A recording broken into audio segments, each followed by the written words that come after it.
미시간주에 있는 조그마한 성 요셉 고아원이 있는데 그 고아원에 다른 고아원에 도대체 교육할 수 없는 아주 문제투성이 있는 한 어린 소년이 그쪽으로 옮겨오게 되었습니다. 내가 얼마나 문제를 일으키는지 도대체 그 고아원에서도 다룰 수 없어서 여러 가지 고민하고 있었는데, 그래도 그 가운데 믿음의 선생인 베라다다고 하는 선생 한 사람이 있었는데, 이 한 선생이 이 어린아이가 잡혀와서 문제를 잡혀와서 원장에게 혼을 날 때쯤 되면 항상 찾아와 등을 두들기면서, 얘야 걱정하지 말라, 하나님 너를 사랑하시고 너에게 하나님이 큰 뜻을 가지고 계셔, 그러니까 너도 큰 꿈을 가지고 살아라, 항상 그렇게 얘기하는 거예요.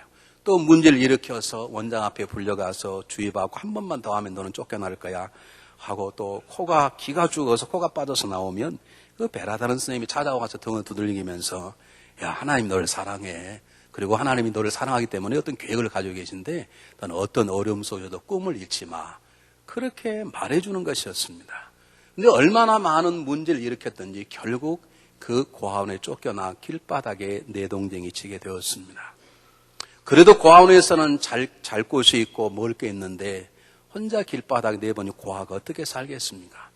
정말 인생의 그 고통 속에서 그에게 들려온 음성이 있었는데, 고아원의 때는 전혀 들리지 않았던 베라다 선생의 음성, 하나님 너를 사랑해, 그리고 하나님 어떤 계획을 가지고 계셔, 그러니까 꿈을 잊지 마, 그 음성이 그에게 비로소 들려오기 시작했습니다.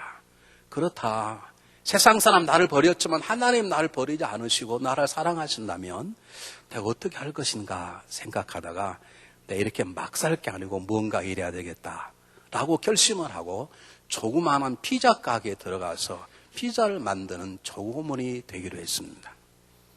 이 어린 소녀인데 얼마나 솜씨가 좋던지 피자를 11초 만에 반죽하는 탁월한 실력을 발휘하기 시작한 거예요. 이런 피자 만들어 보신 계십니까? 우리는 피자 반죽 꺼내기만도 11초 걸릴 텐데, 이 사람 딱 11초 안에 피자 하나가 만들어서 불 속에 아구석에 더 들어가는 거예요. 그러니까 얼마나 그가 열심히 만들었겠어요. 그것 때문에 인정받고 그것 때문에 조그만 돈이 벌려졌는데, 그럴 때마다 베라다 선생의 음성이 들리는 것입니다. 얘야 하나님 너를 사랑하셔, 그리고 하나님 너에게 좋은 뜻이 있고 계획을 가지고 계셔, 그러니까 절대 꿈을 잃지 마.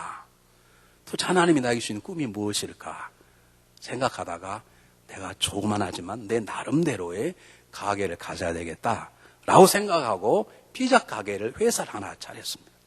그것이 갈수록 잘 되는 것입니다. 미국에서 유명한 피자 가게가 됐습니다. 그것이 도미노 피자고, 이 사람이 토마스 모너건이라는 사장입니다. 그는 그 가게를 얼마나 돈을 많이 벌었더니 그 돈을 벌어서 여러분 너무나 잘 아는 미국의 유명한 야구 프로팀인 타이거스, 디트로이트 타이거스의 팀을 사서 거기에 번 돈만 가지고 지금도 계속 자기처럼 어려움 당했던 고아들을 위해 장금을 주는 사람으로 지금도 살아가고 있습니다. 사랑하는 여러분, 믿음이 없는 사람에게는 상황이 그 사람을 만들지만 믿음이 있는 사람에게는 믿음이 사람을 만들어 갑니다. 그러면 우리가 이 시간 믿음으로 이곳에 모였다면 우리들의 삶이 지금 굉장히 어려움 가운데 있다고 말하는데, 세상은 불안하고 리비가 어떻게 될지를 모르고 언제 북한이 또 전쟁을 일으킬지 모르는 이런 불안한 상황 속에서 우리들은 상황이 나를 바꾸는 거 아니기 때문에 절대 두려워하지 말고, 이 상황 속에서 나는 하나님 은혜 가운데 지금 거하고 있고, 하나님이 내가 부족함에도 불구하고 나는 예수 그리스도의 은혜로 하나님 은혜를 받을 수 있고 받고 앞으로 받을 것이라는 믿음, 그 믿음으로 우리의 삶이 전진하게 된다는 것을 놓쳐서는 안 될 것입니다. 여러분, 하나님 여러분을 사랑하십니다. 여러분의 귀중한 하나님의 뜻을 여러분 각 가인에게 가지고 계시고, 여러분의 가정도 그렇고 우리의 교회도 그렇습니다. 내가 생각하기에는 하나님 은혜를 받을 만한 조건이 아무것도 없지만, 왜 십자가를 크게 달아놓은 줄 아십니까? 우리 주님의 은혜를 기억하라는 것입니다. 지금도 하나님 우편 기도하시는 그분 때문에 우리는 하나님 보좌 앞에 나가 그분의 은혜를 받을 수 있고, 그분의 은혜 때문에 세상이 어떻게 되든 관계없이 우리 이 속에서 자유하고 당당하게 하나님의 자녀답게 살아가게 되는 것입니다. 이 하나님의 은혜를 믿으십시오. 하나님의 은혜를 신뢰하십시오. 하나님의 약속을 사모하시고 그 약속을 붙잡으시고 담대하게 살아간 여러분 되시기를 주의 이름으로 축복해 드립니다. 오늘 너무나 유명한 이 본문의 사건도 결국에는 하나님의 은혜로 된 일이기 때문에 제가 하나님의 은혜 속에서라는 제목으로 말씀을 나누기를 원합니다. 지난주 제가 말씀하는 건 뭐냐면 바울과 바나바가 안디옥 교회에 돌아와서 이방인들에게 할례 행하지도 않아도 된다. 그 대신에 네 가지 우상 숭배했던 음식을 먹지 말 것, 목매 죽인 짐승을 먹지 말 것, 피를 마시지 말 것, 음행하지 말 것, 네 가지 규례를 지켜라. 그 대신에 할례는 받지 않아도 예수 그리스도를 믿으면 구원받을 수 있다라고 하는 분명한 예루살렘 회의의 모든 것들을 딱 정해 주었습니다. 이게 우리로서는 아무것도 아닌 것 같지만 기독교 역사상 예루살렘 공회, 예루살렘 회의라고 하는 것은 선교의 가장 중요한 출발점입니다, 사실은. 지금 우리가 지금 학문적으로 얘기할 필요가 없는 게 그냥 간단히 넘어가는데요. 그것들이 이제 교회들을 세우고 선교하는데 굉장히 중요한 주춧돌이 되는 것입니다. 그들이 안디옥에 가서 복음을 전가하다가 2차 선교여행을 떠나게 되었는데 그것 때문에 바나바가 마가와의 문제 때문에 바울과 바나바가 그냥 싸운 게 아니라 심히 싸우고 헤어지게 되어서 바나바는 바나바대로 마가를 데리고 출발하게 되었고 바울은 자기 신라를 대신 데리고 예전과 거꾸로 복음을 전가하러 가기 시작합니다. 여러분 기억나십니까? 예전에 제가 사진을 몇 번 보여드렸는데 다시 한번 보여드리려고 그러는데 다음에요. 여러분 생각나시면 예루살렘이 있고 위에가 안디옥, 사마리 안디옥이라 그러면 예전에는 안디옥에서 밑으로 내려와서 배를 타고 지나서 더베와 루스도라를 지나갔어요. 그래서 영어로 말하면 시차처럼 복음을 증가하고 거꾸로 다시 돌아가서 안디옥에서 복음을 증가하고 문제가 생기니까 예루살렘으로 내려갔다가 다시 올라왔죠. 이번에 바울은 안디옥에서 이번에 거꾸로 산을 넘어서 더베와 루스도라로 오른 것입니다. 동쪽으로. 그래서 루스도라에 와서 그들이 5년 전에 복음을 증거했던 교회가 잘 자랑을 보는데 그 가운데 누구를 만났다고요? 디모데를 만나서 바울이 디모데를 자기의 선교팀으로 취했다는 것입니다.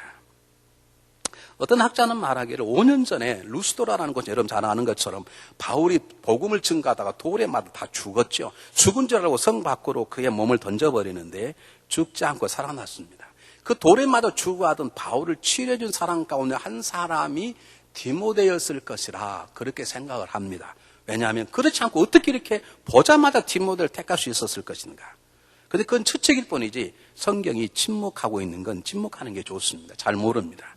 다만 분명한 것은 어찌하든지 바울의 눈에 디모데가 자기 선교팀에 들어오는 것이 굉장히 유익하다고 생각했을 것이고 디모데가 그동안 5년 동안 자랑을 보니까 믿음이 너무 자라서 바울의 눈에는 믿음도 충만하고 성령도 충만해서 나의 선교의 동역자가 될 뿐만 아니라 어쩌면 나의 후계자, 사역이라는 것이 수십 년 지나 끝나는 게 아니라 나 죽음 다음에 2대, 3대가 계속 돼야 되는데 어쩌면 저는 내 뒤를 이을 일꾼으로서 적합한 자라는 것이 눈에 보였단 거죠. 그래서 그를 택했습니다. 분명한 것은 성경 여러 곳에 보면 그저 바울이 디모데가 그냥 마음에 들었던 것이 아니라 디모데를 사랑하게 되었고 디모데를 자신의 후계자로 생각하고 택한 걸 그냥 알 수 있습니다. 고린도서에 보면 딱 나옵니다. 고린도서에서 사도 바울이 고린도 교회에 디모데를 보내면서 뭐라고 선전하냐면 내 사랑하는 신실한 믿음의 아들이라고 말합니다. 아들은 내 삶의 후속자, 내 삶의 상속자를 말하는 거니까 바울이 디모데를 볼 때 야, 저 녀석은 나이가 어리지만 함께 일할 사람이다. 그리고 저야말로 앞으로 잘 자라면 내가 하고 남고 갈 내 뒤를 이어서 일꾼이다 라고 하는 것이 눈에 보였다는 것입니다. 사랑하는 여러분, 여러분 이웃에게 어떻게 보이고 있습니까? 여러분 이웃에게, 여러분 아내에게, 남편에게, 우리 교회 성도에게, 목회자에게, 평신도에게 야, 저가 있음이 나의 큰 힘이다. 그렇다. 저가 있기 때문에 내가 세상을 떠나더라도 하나님 나는 계속될 거야. 야, 저와 함께 일했으면 참 일할 맛이 나겠다. 그래, 내가 일하다가 잠깐 쉬어도 저가 있으므로 우리 교회가 잘 될 것이다. 여러분, 그런 사람으로 다른 눈에 보입니까? 아니면 다르게 보입니까? 여러분, 그건 관심도 없습니다. 남이 날 어떻게 보든 말든 신경도 안 씁니다. 신경 안 쓰면 마음대로 하십시오. 자, 오늘 바울과 디모데의 만남을 제가 조금 세 번에 들을 테니까 잘 들어보시기 바랍니다.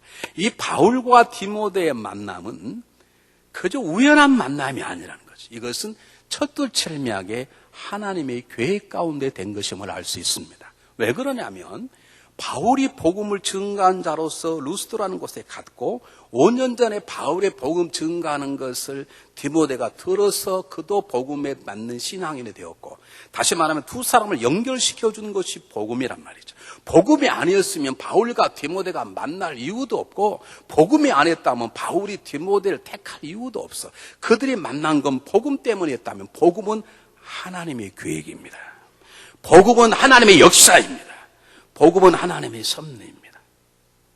그러므로 바울과 디모데의 만남은 어쩌다 만난 재수가 좋아서 만난 게 아니고, 여러분, 이것은 하나님의 계획임을 믿어야 합니다. 저와 여러분의 만남도 하나님의 계획입니다. 크게 할 때까지 해봐야 되겠어요. 저와 여러분 만남 하나님의 계획입니다. 여러분들 만남도 하나님의 계획입니다. 재수가 좋아서 만난 게 아니고 재수가 나빠서 만난 게 아니라, 우리 가끔 예수 믿는 사람들이 뭐 영어 좀 한다고 굿럭 그러잖아요. 신앙인은 그 말 쓰면 안 됩니다. 그건 비신앙적입니다. 행운을 빈단 말은 하나님과 관계없는 말이에요. 하나님 믿는 사람은 행운을 비는 게 아니라 하나님의 은혜를 비는 거예요. 당신 하나님 은혜가 그렇게 되는 것이지, 행운을, 우리 교회도 가끔 그런 분 계세요. 오늘 이후에는 절대 그런 말 쓰지 마시기 바랍니다. 우리는 어떻게 행운이 좋아서 이게 온 게 아니에요. 하도 오래된 역사라 제가 잊어버렸는데, 나폴레옹인지 코르벨인지 장군이 전쟁터에 가서 말 타고 가다가 보니까 세상에 클로바 밭인데, 이 클로바가, 네잎 클로바가 있더래요. 그래서 그걸 주시려고 한번 따려고 말해서 딱 몸을 숙이는데 총알이 확 지나갔어. 레이 클로바를 안 주시려고 그랬으면 총 맞아 죽었다는 거지. 그래서 그 다음부터 레이 클로바가 행운의 클로바가 돼가지고, 우리 그거 따가지고 책에다 얼마나 많이 끼고 다니는가 몰라. 그렇게 해서 행복한 사람 손 한 번 들어보지. 그게 굿럭이 그 말이에요. 그 믿음이 없는 사람들 하는 철떡 쏘는 소리야. 우리는 하나님의 은혜가 그 말이에요. 옆 사람에게 하나님의 은혜가 함께 하시길 바랍니다. 인사하시기 바랍니다.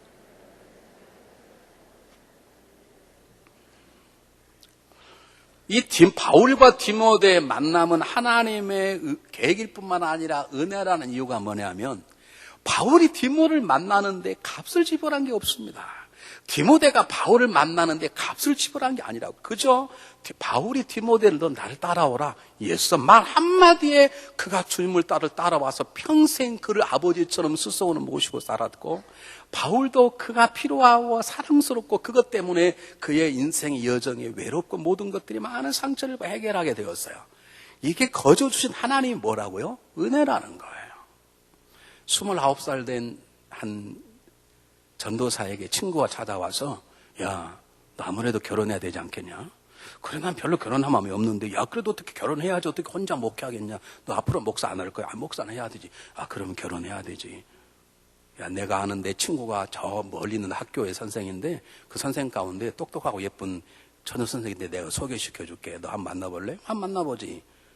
그래서 만나서 두 사람이 만나 결혼했는데, 그 사람이 이성철이와 이남신이라는 사실이에요. 나는 우리 집사를 만나는데 아무것도 지불한 게 없어. 내가 뭐 포스터 붙여서 광고 내고 신부감을 찾습니다. 해본 적도 없고, 내가 친구에게 부탁하느라 밥값 내고 밥 사주고 제발 여자나 소개시켜 달란 적도 없고, 우리 집사람은 저 만나기 위해서 뭐 40일 금식 차례 해본 적도 없고, 놀고 그냥 자빠졌다 하나님 은혜로 만나가지고 사는 거야. 이게 하나님 은혜라는 것이에요. 우리 누님은요, 한국에서 여자는 제일 좋던 이화여대를 졸업했습니다. 아주 좋은 시를 졸업해서 한국의 유명한 여자 국회의원 비서를 했습니다. 그래서 중매장애를 놓고 결혼을 했어요. 근데 중매장애 비용이 얼마인 줄 아십니까? 10,000불입니다. 10,000불. 그게 뚜쟁이라 그러죠. 그분의 딱 사진첩을 넣으면 다 나와요. 누구 회장, 셋째 아들 누구. 이번에 검사, 수시 합격 몇 등. 난 그런 걸 처음 봤어요. 그게 10,000불 주고 결혼해서 부잣집 받으라고요. 우리 누님은. 우리 누님 값을 지불했죠. 10,000불이란 값을 어쨌든. 우리 매형 1년 만에 돌아가시더라니까. 여러분, 값을 지불한 게 아니야. 우리의 만남은 중앙연합감독교회 돈 주고 오시면 손 한번 들어보십시오. 저를 데려오실 때 돈 주고 데려왔습니까? 김갑수 장로님? 추락 하나 가지고 오셔서 짐 싣고 오셨어요.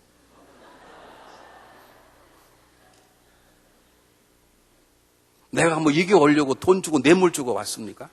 그때 신명희 장로님이 목회협조 위원회 위원 같아서 지금 생각나면 그러셨죠.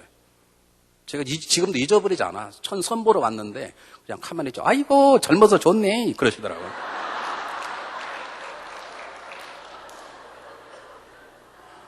내가 그래서 저 양반이 전라도 사람이구나 내가 금방 알아. 좀 말도 장로님 좀 말도 앞으로 좀 점잖하게 하시네요. 그러시면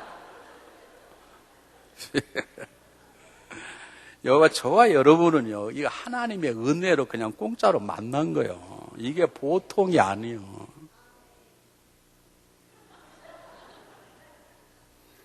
하나님의 은혜의 선물이란 말은 하나님의 기적 같은 역사 속에 우리의 만남이 포함되어 있다는 거예요. 세 번째, 바울과 디모데의 만남은 바울을 위한 하나님의 도움과 격려이고 디모데를 위한 하나님의 바울과 하나님의 도움과 격려입니다. 여러분 한번 생각해 보십시오. 마가 때문에 싸웠지만 그래도 바울이 하나님의 사람인데 성령 충만한 사람인데 싸워서 산을 넘어 더베와 루스드라는 곳에 갔을 때 바나바가 생각이 안 났겠습니까? 옛날에 그 사람하고 같이 일했는데 자기가 누구 때문에 그만큼 된 건데요. 바나바가 자기를 세운 거 아닙니까? 그때 내가 참을 걸 왜 그때 내가 막 뚜껑이 열려가지고 그랬지. 그런 부끄러운 마음, 미안한 마음이 그 안에서 출렁거리기 시작했고, 내가 마가를 키워보려고 선택했다가 마가 실수한 건 틀림없는데 나도 잘한 거 없지 않냐. 나도 옛날 행악자가 아니었냐. 왜 내가 그걸 한 번의 기회를 못 줬지. 이제 다 쫓아갈 수는 없고 그런 미안한 마음과 자기의 그 격정적인 분노에 대한 부끄러운 마음이 자기 안에 일어나기 시작했을 거예요. 하나님은 그걸 아는 거예요. 하나님은 디모데에게 바울에 붙이셔서 바울의 마음속에 자기가 마가하지 못했던 것을 디모에게 하고 디모데를 잘 키움으로 마가를 키우려 했던 버렸던 꿈들을 다시 갖게 함으로 자기 마음속에 있는 상처를 씻음받게 하고 그리고 바나바에 대한 미움, 그의 미안함, 그 바나바의 조카의 마가를 섬기지 못했던 미안함을 디모데를 섬기게 함으로 자기의 마음 스스로의 죄책감도 씻고 미안함을 씻도록 하나님은 바울에게 디모데라는 도움과 격려를 붙이신 것이에요. 그럼 디모데는요? 디모데가 훌륭한 목회자가 되기까지 누가 있었습니까? 바울의 기도와 가르침과 격려와 위로가 있었습니다. 어느 날 디모데가 목회하기 너무 힘든 것입니다. 그런데 자기 영적인 아버지인 바울에게 편지가 왔습니다. 아들 디모데야, 내가 지금도 너의 눈물을 잊지 못하고 있다. 눈물로 기도하는 너의 모습을 생각할 때마다 하나님께 감사한다. 그 편지를 받은 디모데는 보나마나 그렇지. 내가 다시 기도해야 되겠다. 이런 일로 내가 좌절해야 되겠냐? 내가 다시 눈물로 기도하고 목회를 해야 되겠다. 그래서 그는 끝까지 바울과 함께 있었고 바울의 위도가 되었고 바울의 순교 현장의 증인이 되었고 바울의 시신을 거두는 사람이 될 수 있었고 그리고 바울은 마지막까지 디모데의 격려자요 멘토요 아버지였어요. 둘이는 서로 하나님이 주신 격려와 도움이 선물이었어요. 여러분 우리도 그렇게 살아야 돼요. 제 소원이 있다면 여러분의 격려와 도움이 되고 싶고 제 소원이 있다면 여러분이 저와 격려와 도움이 되셔야 돼요. 제발 제 잘못한 걸 이리저리 소문내지 마세요. 왜냐하면 여러분은 저의 격려와 도움이라니까. 그냥 아멘도 안 하네. 이쪽 보고 다시 해야 되겠어요. 여러분들은 저의 격려와 도움과 위로라니까. 하나님이 주시는 제가 지치고 피곤하고 실수하고 때때로 목현장을 떠나보고 싶을 때 여러분이 붙잡아줘야 되고 격려해서 이건 하나님의 역사하십니다. 하나님 위로다라고 도움될 만한 그런 언어, 그런 눈빛을 다가오셔야 돼요. 여러분도 마찬가지예요. 제발 부부싸움 하지 마세요. 제발 자녀 주업하지 마세요. 자녀는 부모를 위한 격려와 도움이에요. 이민생활 와서 어려울 때 어떻게 이겼습니까? 그 새끼 때문에 이겼지 않았습니까? 여러분 안 그렇습니까? 자식이 짐이라고요? 그 자녀 때문에 가장 어려운 신혼 때를 잘 이겨나왔어. 아니면 자녀가 없어서 벌써 깨어져 버릴 가정이 그 자녀 때문에 힘없고 지금 살지 않습니까? 그러면 자녀도 부모들의 격려요 도움이란 걸 아십니까, 여러분? 여러분 마찬가지입니다. 여러분 서로는 하나님 주시는 격려요 도움이요 위로입니다. 농담으로 말고 정말로 옆 사람 좀 잡으시고 당신은 나의 영원한 격려이시고 도움입니다. 인사 좀 하시길 바랍니다.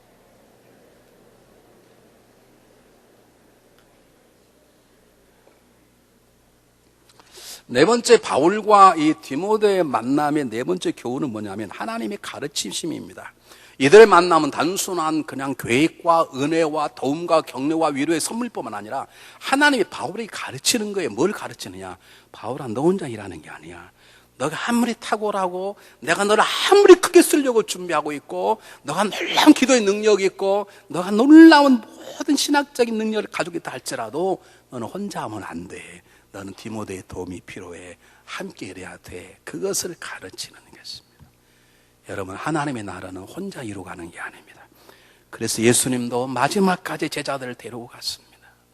겟세마네 동산까지 제자들을 데리고 갔어요. 내가 지금 심히 죽게 되었으니 너희들 날 위해서 기도해 달라는 것이죠. 여러분, 교회의 성장은 탁월한 몇몇 사람이 되는 게 아니라 우리 모두의 협력과 하나됨이 교회를 자라게 합니다. 여러분, 가정도 마찬가지입니다. 하나가 되십시오. 아니, 하나가 되었습니다. 그 하나됨의 힘을 합치시기를 바랍니다. 함께 일하는 걸 배우시기를 바랍니다. 우리는 하나임을 아시기를 바랍니다. 이것이 하나님의 교훈입니다. 여러분, 그러면요, 교회에서 탁월한 지도자 어떤 지도자냐? 함께 일할 줄 아는 사람이 탁월한 지도자예요. 그걸 절대 못하신 분이 계세요. 혼자 뭘 하라면 잘해. 그런데 함께 하라면 죽어도 못하네. 그런 분이 우리 교회에 몇 명 있다고요? 2부에 있게 없게요? 있어. 고개 안 드신 분 가운데 몇 분이 계셔. 여러분, 고치세요, 삶의 자세를. 그건 잘못된 거예요. 하나님 방법 그게 아니에요. 성격 같은 소리 하지 마세요. 성격이 달라도 함께 일할 수 있어요. 내 교만과 내 편견과 아집을 내려놓으면 누구나 다 일할 수 있어요. 이 하나님의 방법이기 때문에 그래요. 예수님도 일하는 사람들이 다 똑똑한 사람입니까? 예수님도 이런 제자들이 다 마음에 든 사람이었습니까? 아닙니다. 여러분, 하나님 나는 함께 일하는 것입니다. 생각이 달라도 함께 일하는 것입니다. 은사도 함께 일하는 것입니다. 때때로 다투도 함께 일하는 것입니다. 함께 일하는 것이 하나님 나라입니다. 함께 일하지 않고는 절대 안 됩니다. 우리 교회 부흥회에서 한 사람도 필요 없는 사람은 없어요. 설사 구경꾼이 하더라도 그 사람도 필요한 것이에요. 아, 저 사람 때문에 노. 그런 사람이 있어야 목회자도 기도하고 겸손하고 조심하는 거예요. 우리 서로 다 필요하고 서로 다 하나가 될 때에 우리의 가정이, 우리 교회가 하나님 나라를 이루어 가는 것이죠. 하나님은 바울에게 가르치는 거예요. 야, 너 잘났다 하지만 너 혼자 안 돼. 함께 일해. 하나님 나라는 너 혼자 하는 게 아니야. 함께 일하는 것이야. 여러분, 함께 일할 줄 아십니까? 아니면 아직 그게 부족합니까? 부족하다면 고치십시오.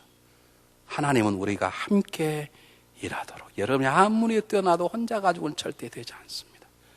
함께 더불어 일을 할 줄 아는 여러분들이 되시기를 주의 이름으로 축복해 드립니다. 두 번째입니다. 여러분, 한번 잘 말씀 보시기를 바랍니다. 우리 오늘 성경 본문을 보다가 깜짝 놀랄 일 하나 보는데 3절입니다. 바울이 그를 데리고 떠나고자 할새 그 지경에 있는 유대인을 인하여 그를 데려다가 할례를 행하니 이는 그 사람들이 그 붙인 헬라인인 줄 다 알미라. 이게 무슨 말이냐면, 여러분 방금 앞에 15장에 어떤 문제가 벌어졌습니까? 안디옥 교회에 와서 할례 받을 필요가 없다는 거예요. 그런데 왜 디모데에게는 할례 받으라 그럽니까? 사도 바울이 길렀던 두 목사가 있는데 한 사람은 디모데, 한 사람은 디도입니다. 디도는 할례를 행하지 않았습니다. 그런데 왜 디모데는 할례를 행합니까? 문제는 디모데의 어머니가 이스라엘 유대인이었어요. 아버지는 헬라이고. 근데 이스라엘 사람들이 이상하게 지금도 마찬가지지만 시민권을 주는 경우에 어머니가 유대인이어야 줘요. 그 어머니의 모친 흐름을 굉장히 중요히 여겨요. 지금 어머니가 유대인이기 때문에 사람들은 디모데를 헬라인이 있지만 유대인으로 보는 거예요. 이방인들이 할례 안 맞는 건 이해할 수 있지만 아직도 그래도 많은 유대인들이 그래 구원받아 그래도는 이스라엘 사람 아니냐? 이스라엘 사람이 할례 받아야 되지. 아, 이방 민족은 할례 안 받는다. 그래 원래 그러니까. 그러나 이스라엘 사람 피가 절반 할례 받아야 되지.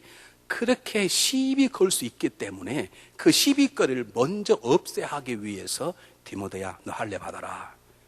할례가 아무것도 아니로 알면서도 사도 바울의 마음의 중심에 분명히 있어서 디모데에게는 할례를 받도록 조치를 취했습니다. 사실 이러한 점 때문에 초대교회에서 사도 바울의 공격을 많이 받았어요. 변절자, 기회주의자, 이것은 말하고 저건 저 말하고.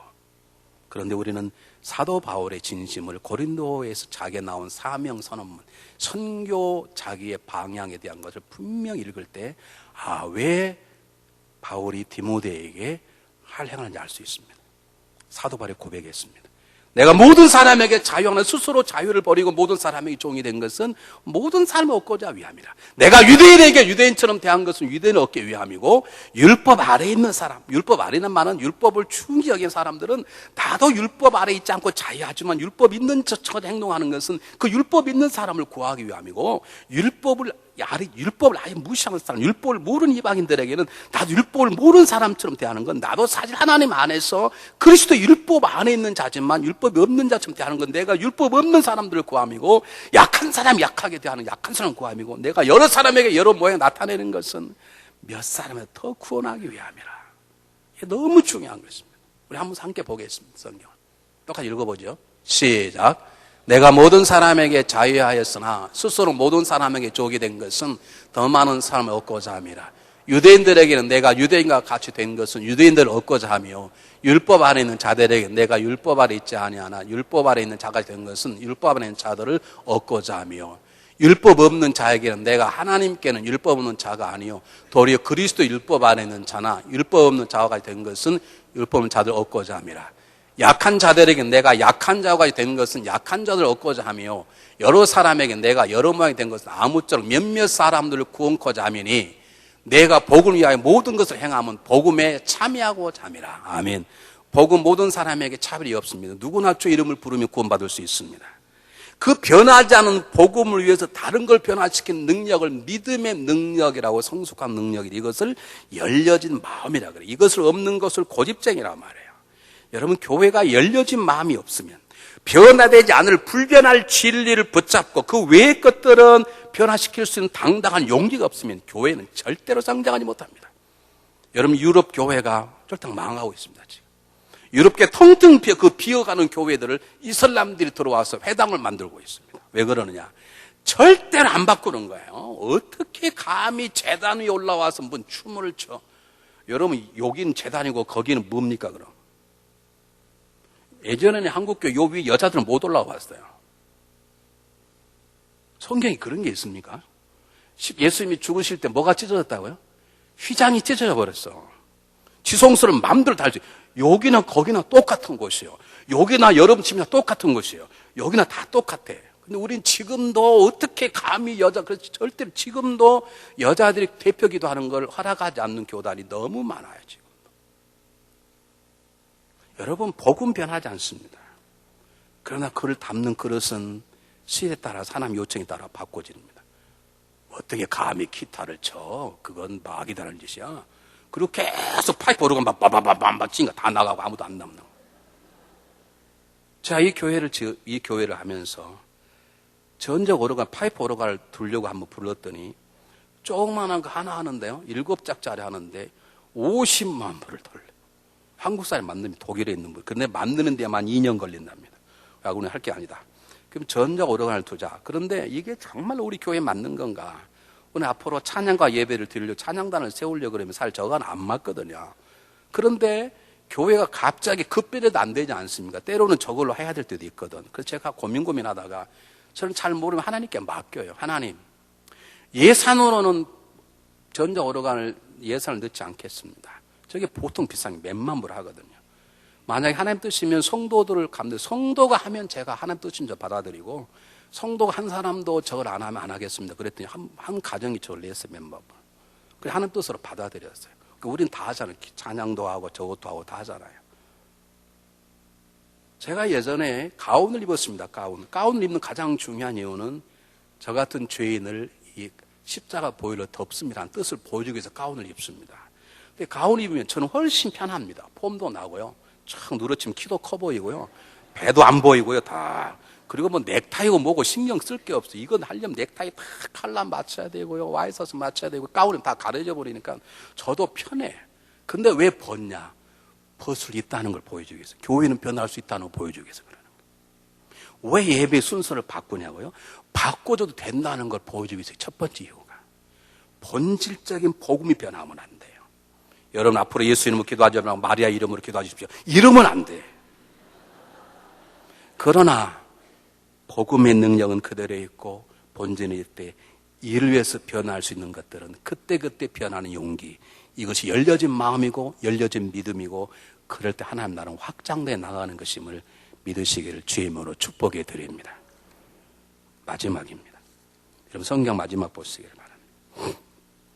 아주 중요한 본문입니다. 4절 5절 보면 여러 성으로 다녀갈 때 예루살렘에 있는 사도와 장로들의 작정한 규례를 저에게 주 지키게 하니 여러 교회가 믿음이 더 굳어지고 수가 날마다 더하니라. 이 바울과 실라와 디모데가 다니면서 안녕하셨냐 그동안 잘 계셨냐고 문화만 한 게 아니라 규례를 그들에게 가르치게 하니, 규례는 아까 말씀 4가지죠. 절대로 우상숭배 때 음식을 먹지 말라, 목매직인 짐승을 먹지 말라, 피를 먹지 말라, 음행하지 말라, 4가지를 가르쳤어요. 왜 4가지를 가르쳤냐? 그때는 가르칠 문서화된 게 규례 이것밖에 없었어요. 성경이 없었으니까. 그 규례를 가르쳤더니, 그리고 지켰더니 성령님께서 교회가 자라도록 도우셨더라 그 말입니다. 여러분 기억하시기 바랍니다. 이 규례는 오늘날 무엇입니까? 우리가 가르치고 배우고 지켜야 될 규례가 무엇입니까? 하나님 말씀입니다. 여러분 주일날 하나님 말씀 가운데 들어가십시오. 성경 공부 시간에 들어가십시오. 우리 교회는 소속될 데가 없어. 그러지 마시고 소속 없는 분들은 성경 공부 안에 들어가십시오. 혼자 들어가 같이 데리고 들어가셔서 말씀을 배우십시오. 그 말씀대로 사십시오. 말씀은 우리의 삶의 능력이요, 말씀을 지키는 전신갑주요, 말씀의 성령의 검이요, 우리의 발의 등불이요, 가야 될 길에 비치는 나침판이요, 우리의 발의 등불이요, 가야 될 길에 비치기 때문에 이 말씀 속에 들어가 읽을 때 그 다음에 성령 우리 가운데 역사하시는 거예요. 성령의 역사는 하나님의 것이에요. 그 다음 말씀을 읽고 말씀을 벗삼고 말씀을 내 인생의 나침판으로 삼고 살아가는 노력은 우리 것이에요. 여러분 말씀이 우리 안에 채울 때 물은 높은 곳에서 낮은 곳으로 떨어지듯 말씀이 충만한 그곳에 성령은 놀랍게 역사하시는 것입니다. 여기에 교회의 부흥, 하나님 나라의 부흥의 역사가 있습니다. 저는 얼굴도 모르는데요, 저에게 2주에 한 번씩 시를 적어서 보내는, 한국에서 보내는 시인이 한 분 계세요. 그분이 지난주에 저에게 한 편의 시를 보냈는데 제가 성령이 딱 문득 느끼는 그 똑같은 마음으로 이분이 시를 쓰셨어요. 제가 한번 읽어볼 때 한번 들어보세요. 그분이 기다리시기에 내가 달려가는 장소. 하나님 말씀 속에 읽었다는 거죠. 어제는 무화과 나무 아래에서 사랑을 나누었는데 오늘은 갈릴리 바닷가를 거두고 있다. 내 귀에 소근거리는 그분의 음성, 내 마음은 흔들려 걷잡을 수 없다. 글자 위에는 그분의 얼굴이 아른거리고 내 눈에 고인 눈물은 빛이 되어 쉼쓰는 언어들이 움직이듯 반짝인다. 난 읽어가던 책을 가슴이 끌어안고 어제처럼 오늘 또 흐느껴 운다. 한 글자 한 글자는 한 방울 한 방울 그분의 눈물이어라. 성경은 하나님 인간의 구원을 위해 흘리신 눈물의 바다. 나는 그 바다에 표류하는 작은 조각배. 여러분 하나님 말씀을 사모하시고 말씀을 배우십시오. 그 말씀 속에 들어가십시오. 그러면 말씀을 닮을 때마다 우리 안에 계시는 성령님께서 말씀을 통하여 우리 안에 역사하시고 우리 교회를 바꾸시고 우리의 가정을 바꾸게 될 것입니다.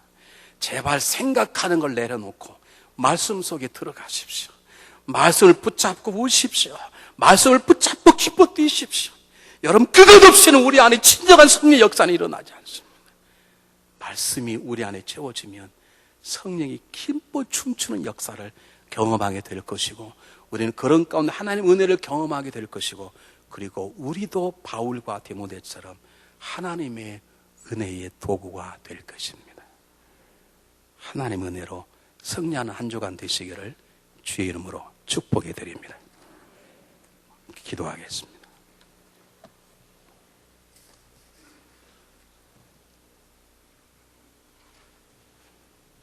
사랑의 하나님, 우리들의 만남이 하나님의 계획이요 은혜예요. 우리들의 만남이 하나님의 도움이요 위로요 격려임을 압니다. 이런 복된 만남을 우리 가정과 이 교회 속에서 세상 속에서 경험하도록 도와주시옵소서. 하나님 말씀으로 가득 채울 수 있도록 우리가 노력해서 하나님 말씀 속으로 들어가기를 원합니다. 하나님 말씀 앞에 앉을 때마다 성령님께서 말씀하시고 하나님 말씀을 채울 때마다 성령이 우리 안에 춤추시며 역사하여 주시옵소서. 예수님 이름으로 간절히 기도하옵나이다.